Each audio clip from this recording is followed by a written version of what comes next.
Hello, everyone. Welcome back. Hope you are enjoying the good weather now.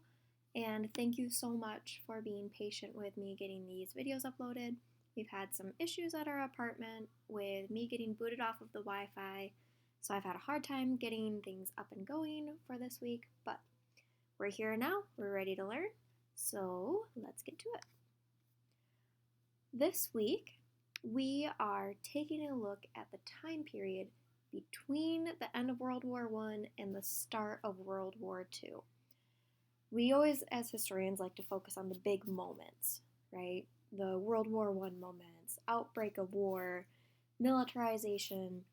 But there was a lot that happened in the world during this time period of the 1920s, 1930s. So that's what we're taking a look at today. So, as always, what were we talking about again when we last spoke? Well, obviously we had a war, one of the biggest wars in our history.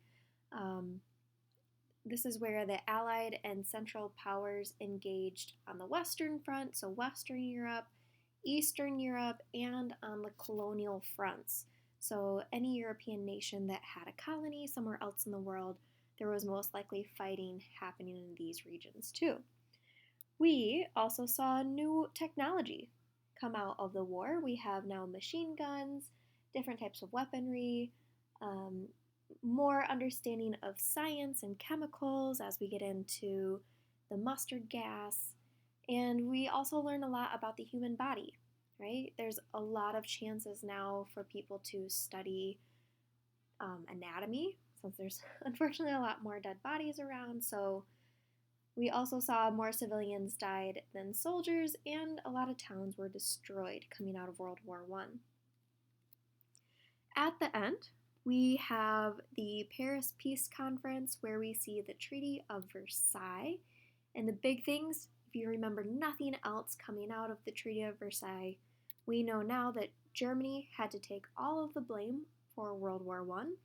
So that means they lost a lot of their land, they had to demilitarize everything, and now they were in debt to a lot of the other countries in Europe, so they were making reparation payments to all of these different countries. We also see the League of Nations created, where countries are now in treaties with each other. We have a World Council that would attempt to come together and resolve disputes between other countries. It was an attempt to keep us from breaking out into a world war again. So that's kind of where we left off on our last lecture. So, getting into our stuff for today, I'm going to focus on a couple of different things. We've got a lot to talk about. The first thing we're taking a look at is how World War I started to give the spark for revolutions around the world. We see that typically, right? When we were talking about the French Revolution and the American Revolutions, they kind of helped each other spur ideas of how to fight, knowing that people could rise up or ask for change. It's one of those big things that typically come out of war. No different now. Okay, so the first one we're going to take a look at, first area, is the Mexican Revolution. So obviously, if we're unsure, Mexico is located right below the United States. They are Central America, okay, a part of the region that connects North America to South America. And before now, when we had last talked, we were kind of taking a look at the Christopher Columbus era. Spain had come in and developed a lot of the different parts of the country, and so they have a lot of cultural ties in that aspect of it, but at the same time, they've had a rough history, right? A lot of the natives there, if not most of them, were killed by these settlers in the colonial setting that was created by the Spanish as they were searching for those spices. So we end up with the Mexican Revolution, where the big issue was between the Mexican mestizos, or Indian peasants, and the upper class, where the Indian peasants were growing really tired of class inequalities. They weren't offered the same kind of opportunities. The upper class typically consisted of the small percentage of wealthy landowners and politicians, and then there was everyone else. So, small group of people having these plantations in Mexico, having control over everyone else.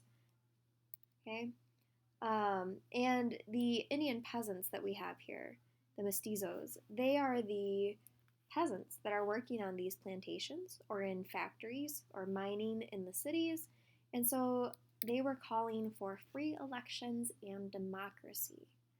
Okay, that's a big thing during this time, especially coming out of World War I. Everyone wants democracy, people want free elections, control over who is running their country. So, in 1917, we do see a democracy starting to happen. Voters elect in a new president, and we're starting to see some of those political and social changes for the better. And Mexico actually ends up taking back all of their rights to natural resources within their country. So they're kind of asking foreign nations to leave, no longer be invested in the stuff happening in their country, and they're taking back that full control.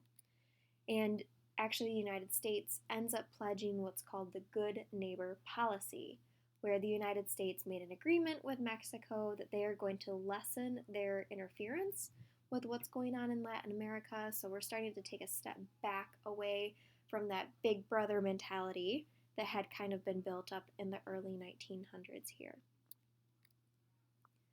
Also, taking a look at the different colonies. If you remember before, a lot of them had hoped to gain their independence when they were fighting for their colonializers during World War I, but nothing changed. After World War I, they were still under colonial rule, and so that frustrated a lot of people. And a lot of times, the situation either remained the same or it got worse. Okay? Part of the things that made it worse were these major racial segregation issues. There were many civil laws that ended up being taken away in order to help ensure white economic power, political power, and social supremacy. So, racial tensions aren't just here in the United States, they're around the world, and especially deriving from these colonies set up by white people. We also see Egypt gaining their independence from the United Kingdom.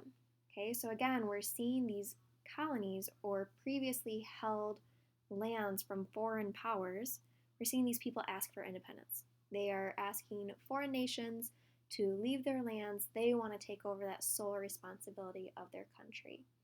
Now, when Egypt gained independence from the UK in the 1930s, a lot of Egyptians joined the Muslim Brotherhood and later then even denounced Western culture. And Western culture is Western Europe, America. Our style of life is considered Western culture. So we start to see some of those tensions building in the Middle East versus America and the Western part of Europe that we still even feel today, where there's still some tension between our nations today.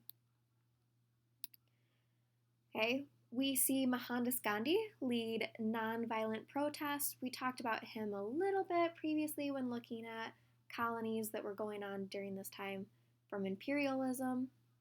Okay, so from our very first week together, talking a little bit about imperialism. So Mohandas Gandhi used those nonviolent means to ask for independence from the UK. And he was the one who led that Salt March, if you remember talking about that. Now, one thing that really came out of this is Middle Eastern frustration with Western Europe and America, because a lot of Arab nations had helped our side during World War I to fight against the Ottoman Empire. Obviously, the Ottoman Empire fell apart after World War I, and these Arab nations who had helped us, they didn't get any stake to lands that had been lost out of the Ottoman Empire. They thought that they would be invited to the Paris Peace Conference. They thought that they would be a part of the treaty and getting back these lands that had been taken from them. and they were just completely forgotten about. They left them out of any repayment for help during World War I. So that was very frustrating. Again, leading to some of the tensions that have kind of followed through history, even up to what's going on today. Since this is obviously world history, we're going to be taking a look here real quick as well at Asia, because they play a major role in what's going to be coming up from World War II. So in China, starting there first, we haven't really talked about them much other than them kind of keeping inward to themselves. They, during this time, have their dynasty system set up.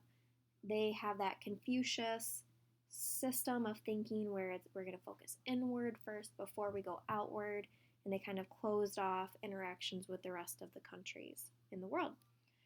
But in 1911, the Qing dynasty ends up collapsing, and this is the last dynasty that they have up until even today.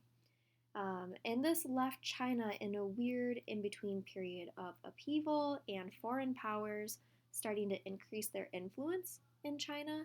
So it's a lot of confusion about who's in control, what kind of government system do we want to have set up, and we end up having a civil war erupt.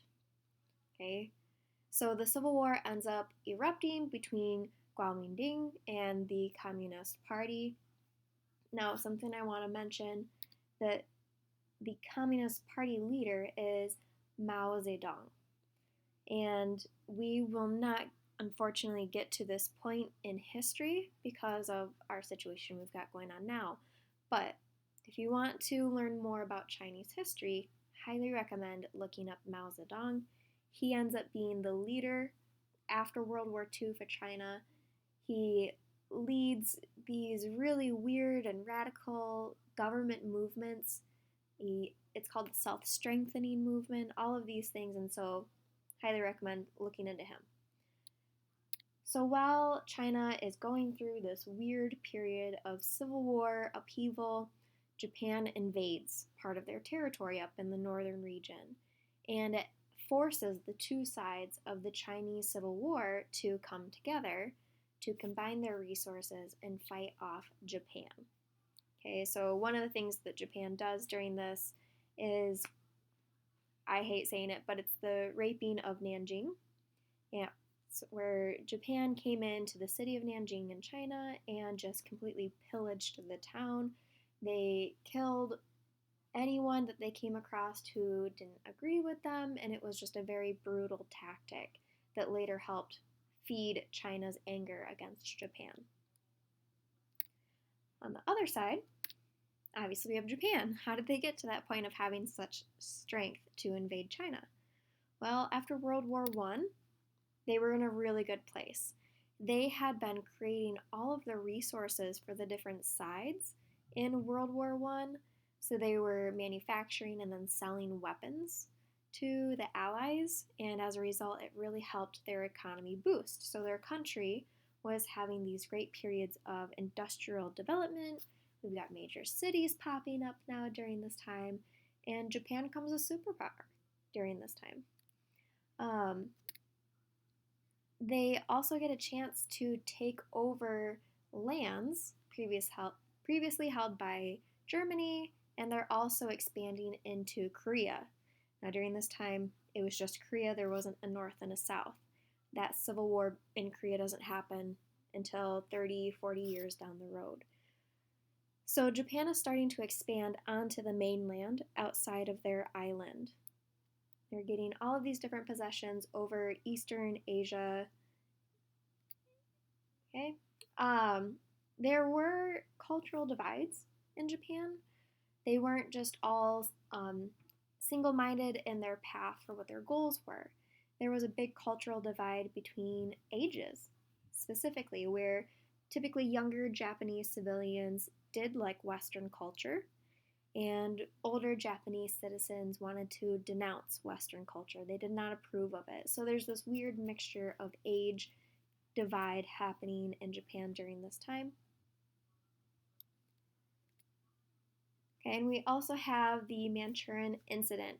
During this time, Japan was lashing out at China, And we have all of these ultra nationalists rising up and military groups that were rejecting the Western issues that were happening. And what ends up happening is the League of Nations comes to Japan to condemn them.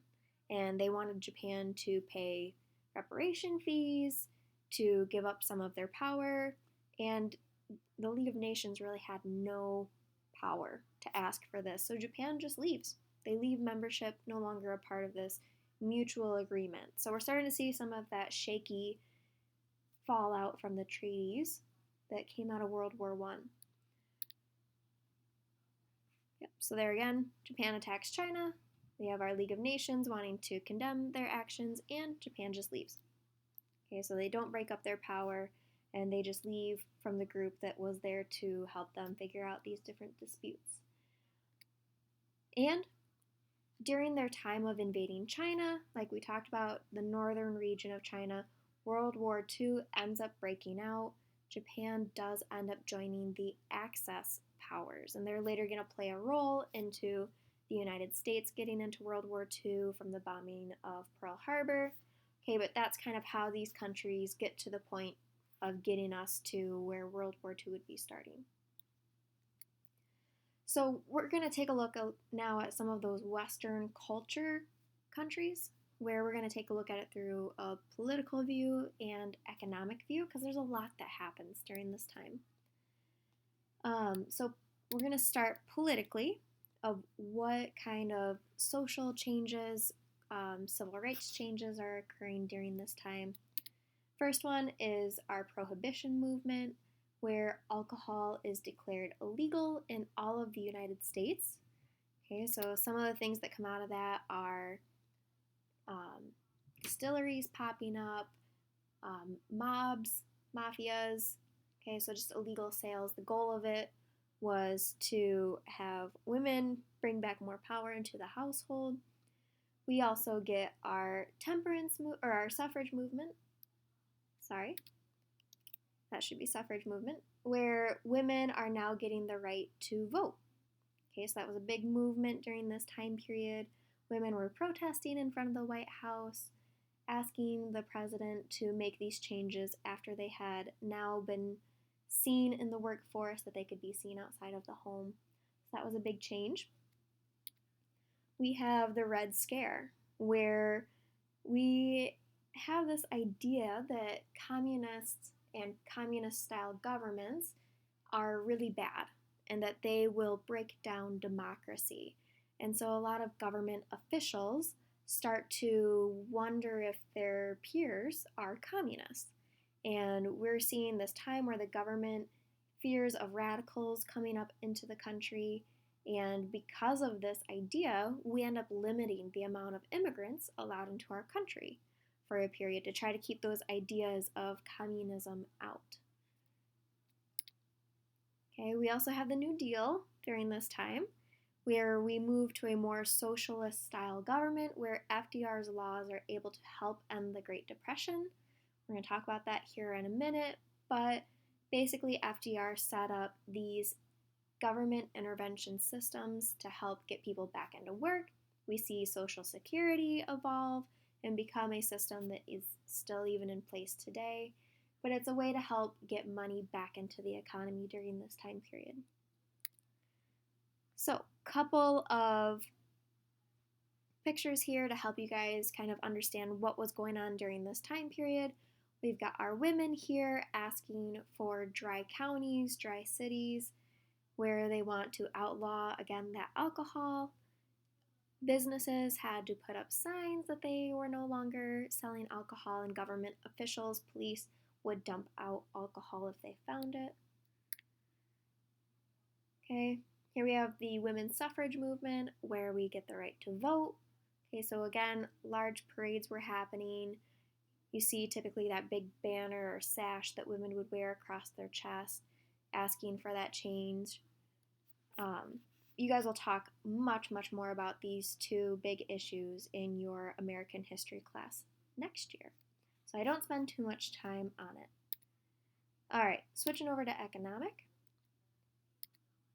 Okay, coming out of World War I, Britain and France owed a lot of money to the United States for different war efforts.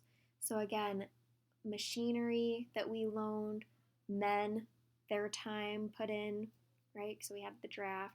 And so, these two countries were coming in and they had to pay back their debts to the United States. So, we were getting those payments from other countries. And while we are getting paid, we are then offering loans to Germany to help them pay their reparation fines. Right? It's a big triangle here. Germany is paying back Britain and France. Britain and France are paying the United States. United States is loaning money to Germany to keep that cycle going. So just kind of an interesting process that you'll see there. The United States is able to hand out these loans because they did come out so well from World War I because of manufacturing all of the war resources. So that's how they're able to keep that cycle of money going after World War I. Now, during this time period, we also see Black Friday happen, which is the stock market crash of 1929. What happens here is banks were loaning out too much money and people weren't paying back that money. And then the sales of some of our basic goods like grains, oil, their worth in the stock market dropped significantly. And so people lost faith and they didn't trust what was going on in the stock market. And so people wanted to pull their money out of the banks immediately. Now, if you don't know this, banks don't hold on to all of our money all at once. That's why typically if you're going to make a huge withdrawal from a bank, you have to call ahead so that way they can make sure they've got your money or enough money in hand. So that was a major problem that caused, with the US Dust Bowl, some major disruptions to the American economy. We had one of the largest percentages of unemployment during this time period. We see the evolution of what's called Hoovervilles, where President Hoover did such a poor job of responding to the situation that a lot of homeless camps set up around the country, and those end up getting called Hoovervilles. Okay, so just some fun facts. The Dust Bowl played a major role in this economic depression time period because now you have less food. Now, people during this time were using machinery on the soil and they didn't understand the chemistry of soil, where you need to plant different crops every other year to help replenish the different aspects and chemicals that go into nourishing plants. And so they overused the soil.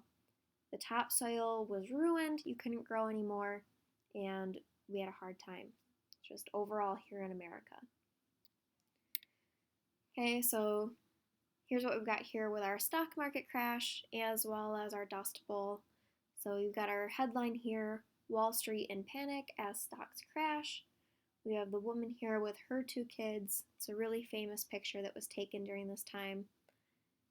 And then the bottom left, you can see what some of those dust storms would look like when the wind would come in and pick up that loose topsoil from overplanting, overfarming that area.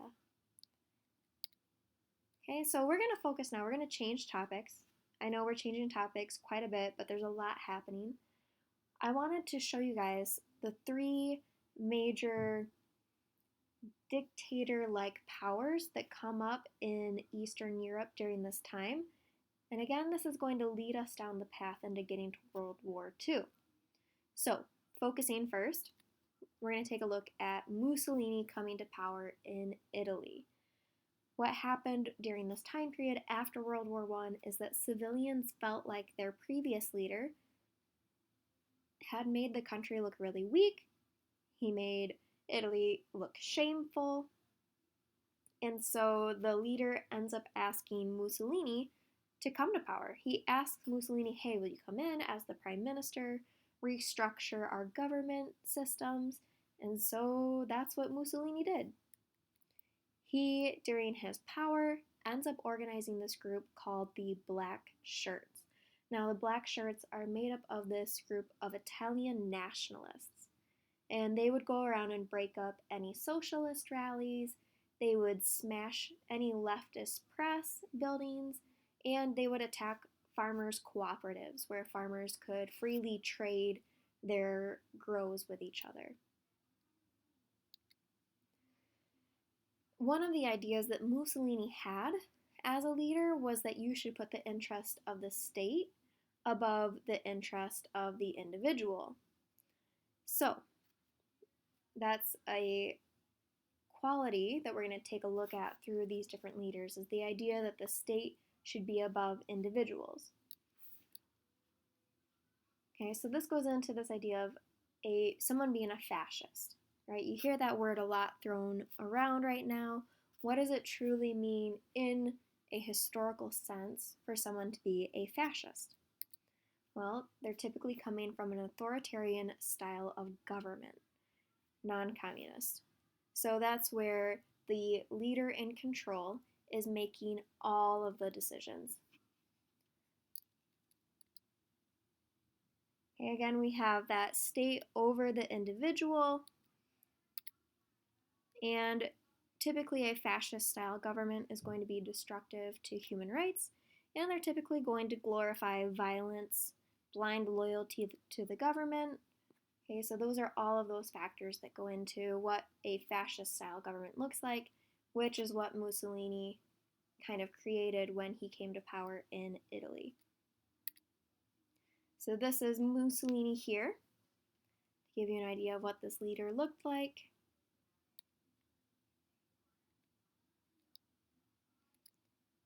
All right, switching countries now. Taking a look at Stalin. He ends up coming to power in the Soviet Union. This is what we previously knew as Russia, okay, but last we heard about Russia, they were pulling out of World War I. V.I. Lenin had come to power, but in 1924, Lenin dies and Stalin is selected as the new leader over what's now the Soviet Union. And he would use really strict communist agendas to help the country grow. And what this typically means to have a communist style country is that all economic activity is underneath government control. So the government is deciding what is produced, how it's produced, and who these goods are being produced for. So essentially, if you were living in this system, you would have a job chosen for you, and the job would be making whatever the country decides at that moment. Okay, so all economic activity going underneath that government control. In the 1930s, there was a drought in the Soviet Union that led to massive famine, and a lot of people died from that lack of food. So a lot of people were dying from starvation. Okay, so we've just got all of this unrest. We've got new people coming into the government, restructuring the way that the country works, and then you have this massive event where it's a 1930s drought where you now don't have food for your average person. Something that Stalin was known for was using terror tactics in order to ensure obedience, right? So this would include things such as utilizing a secret police in order to torture and use violent purges in order to help, again, that obedience and just blind faith in a country. So one of the ways that they did this was through the Great Purge. This is a staging of public show trials where the government would convict suspected enemies of the state and send them to the Gulag. Now that's a term that you're going to hear maybe next week as we get into talking about the Holocaust, but the Gulag was not a good part of town, and you essentially were under arrest when you were sent there. Many convicted were a part of the government and the military, so they're basically just destroying the power structure within their own government, which made it really easy for Germany to later come in and invade the Soviet Union. Okay, so we'll see that a little bit next week. So this is Mr. Stalin taking over the Soviet Union, just to give you an idea of what he looked like, what their flag looked like during this time period. All right, this is the one that everyone always wants to know about, Hitler. how in the world did someone like Hitler come to power in Germany? Well, after World War I, a lot of Germans were just unhappy. They were unhappy with the results of World War I, they were unhappy with their government officials, and they were looking for someone to be a scapegoat, someone to blame for all of the issues that came out of World War I. And so later, you're going to start seeing that scapegoat becoming Jewish people. So, as I said earlier, the United States was providing Germany with a loan to help them make their reparation payments coming out of World War I, where they were paying back Western European countries for all of the destructions that had happened, all the deaths. And in America, we have our Great Depression and our Dust Bowl, meaning we can no longer make those loan payments for Germany. And Germany also then goes into this era of a Great Depression. It was a worldwide scale depression because everything's connected at this point with trading, buying, selling. So during this time period of a Great Depression happening in Germany, Hitler is starting to rise up in some of these small but radical groups, and he ends up actually getting arrested.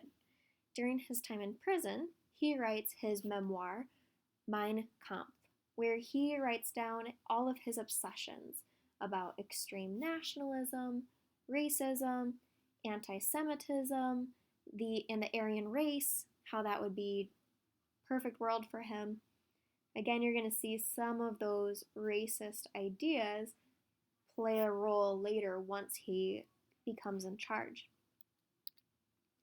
So, as he gets out of prison, he rises in ranks amongst the Nazi Party. The Nazi Party was not playing a big role in Germany during this time period, and people thought of them as radical and the off group that people didn't really agree with. But still, they did end up having some power in the legislation.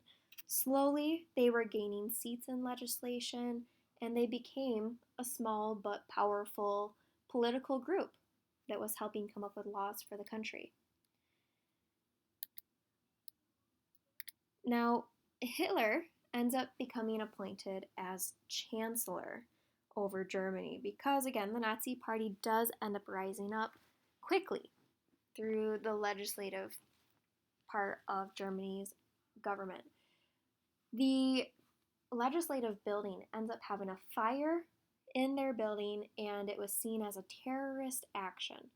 Hitler claims that we need to enact an emergency constitution, give me power during the emergency constitution, and it was only supposed to last for a limited amount of time until things started to calm down again. But this emergency declaration never went away. And because of that, Hitler kept his power that he kind of gave himself after that fire. So during his time, once he takes over as dictator, Germany declares the Third Reich. Now, we talked a little bit about the Second Reich during other industrialism periods that were happening in Germany. The Reichs are essentially Germany's way of saying a new beginning, this great time period that we're living in. So Hitler declares this time period of a Third Reich. He builds up his SS system, which is a group of elite and black uniformed troops. They were his personal police, and they would carry out any of his requirements that they asked of him. He also set up the Gestapo, which was a secret police that helped him root out any opposition. So if any other government leaders started to speak out, they would be killed or taken to prison camps, right? Some of our first style of concentration camps. The Gestapo helped set up that kind of system. Now, under Hitler, unemployment in Germany was at its lowest. Face value, that looks really good. But behind the scenes, We later find out that the reason unemployment was so good in Germany was because they were literally shipping out their citizens who were Jewish, taking away their jobs, and giving it to German citizens. But people didn't know that during the time, so all they heard was that unemployment was looking really good. It gave them a lot of good support and favor for Hitler from citizens, because again, they're coming out of this Great Depression. You elect this guy, all of a sudden, our economy is doing really well. If that's all you know, Hitler would have looked really good to you during that time. We start to see some of these campaigns against Jews beginning. A couple of them, just to mention, are the Nuremberg Laws and Kristall Night, or Night of Broken Glass, where it was encouraged and it was legal to voice out against Jewish citizens. So any businesses that were Jewish owned during this Night of Broken Glass, people went around and smashed their windows. Sidewalks were covered in glass. It was not good. And obviously, the Nuremberg laws helped lead us down the road to the Holocaust, where anyone who is Jewish now is wearing an armband. And there's all of these new different laws about where you could work, where you couldn't work, if there was a curfew on people. So just seeing that campaign and that major racism starting to erupt during this time. We have our Nazi youth, where they set up a system for youth to go away to camps, government-funded camps, help them learn, yet also help them have this nationalistic idea for Germany. They also weren't a fan of anyone who could have power over them, so a lot of churches were closed in Germany during this time, right? Hitler or God, who's going to be higher on that ranking. So I'm going to show you guys a video. I know that this PowerPoint is a little bit longer, but there's just so much to talk about for this in-between time period. This is always a great video. I love to show it in my classes, and I think it does a really nice job of summarizing what happened and how exactly Hitler rose to power. So bear with me through the video. If you've tapped out, you're no longer wanting to watch, I get it. If you want to find the link, that's there. But some of the things I want you guys to think about, and you can even consider this while I show you the video to end off, but how did countries expand government power following World War I? So we see a lot of different examples about the changes in government structures. And was it good or bad? Okay, so make some of those thought choices. What role did the average citizen play in these single men coming to such strong and radical power in Italy, the Soviet Union, and Germany? So these people don't come to power just on their own. They have to typically get voted in or approved in by a group of people. What did the average citizen do within that? How should the government get involved during economic turmoil? Do you agree with the different policies that were going on, whether it's the United States, Germany, Italy, all of these things? And what role do you think fear played in the average citizen's decision to accept totalitarian rule? So those are some of the things I want you to think about. So going back to this video, at this point, if you're done, you can be done. If you want to hang around and watch this video, please feel free.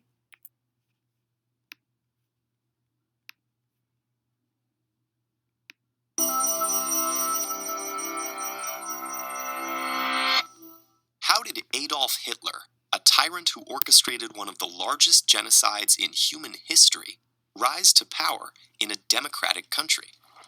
The story begins at the end of World War I. With the successful Allied advance in 1918, Germany realized the war was unwinnable and signed an armistice ending the fighting. As its imperial government collapsed, civil unrest and worker strikes spread across the nation. Fearing a communist revolution, major parties joined to suppress the uprisings, establishing the parliamentary Weimar Republic. One of the new government's first tasks was implementing the peace treaty imposed by the Allies. In addition to losing over a tenth of its territory and dismantling its army, Germany had to accept full responsibility for the war. and pay reparations, debilitating its already weakened economy. All this was seen as a humiliation by many nationalists and veterans. They wrongly believed the war could have been won if the army hadn't been betrayed by politicians and protesters. For Hitler, these views became obsession, and his bigotry and paranoid delusions led him to pin the blame on Jews. His words found resonance in a society with many anti-Semitic people. By this time, hundreds of thousands of Jews had integrated into German society, but many Germans continued to perceive them as outsiders. After World War I, Jewish success led to ungrounded accusations of subversion and war profiteering. It cannot be stressed enough that these conspiracy theories were born out of fear, anger, and bigotry, not fact. Nonetheless, Hitler found success with them. When he joined a small nationalist political party, his manipulative public speaking launched him into its leadership and drew increasingly larger crowds. Combining anti-Semitism with populist resentment, the Nazis denounced both communism and capitalism as international Jewish conspiracies to destroy Germany. The Nazi Party was not initially popular. After they made an unsuccessful attempt at overthrowing the government, the party was banned, and Hitler jailed for treason. But upon his release about a year later, he immediately began to rebuild the movement.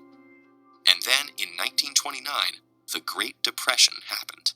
It led to American banks withdrawing their loans from Germany, and the already struggling German economy collapsed overnight.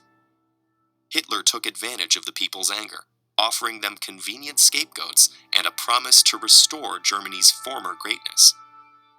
Mainstream parties proved unable to handle the crisis, while left-wing opposition was too fragmented by internal squabbles. And so, some of the frustrated public flocked to the Nazis, increasing their parliamentary votes from under 3% to over 18% in just 2 years.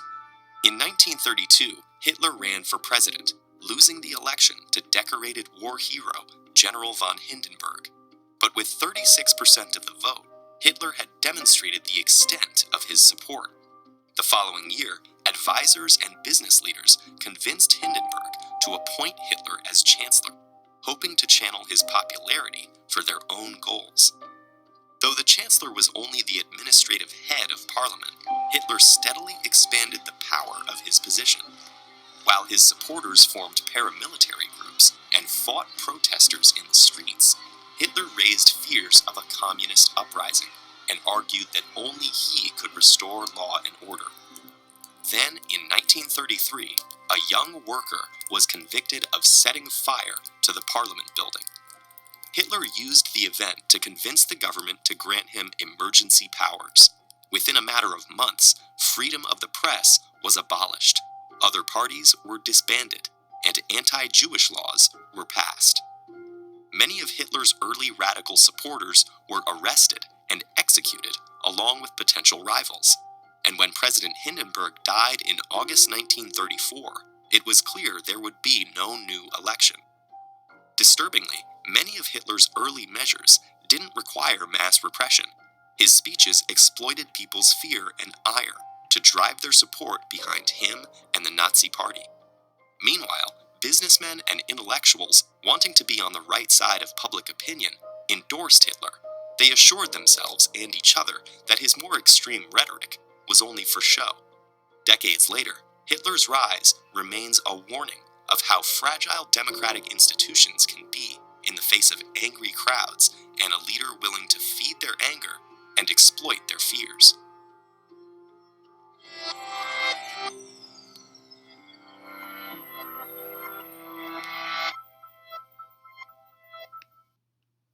All right, so there you have it. As always, please email us with any questions that you have. We're here to help. Hope you have a great weekend.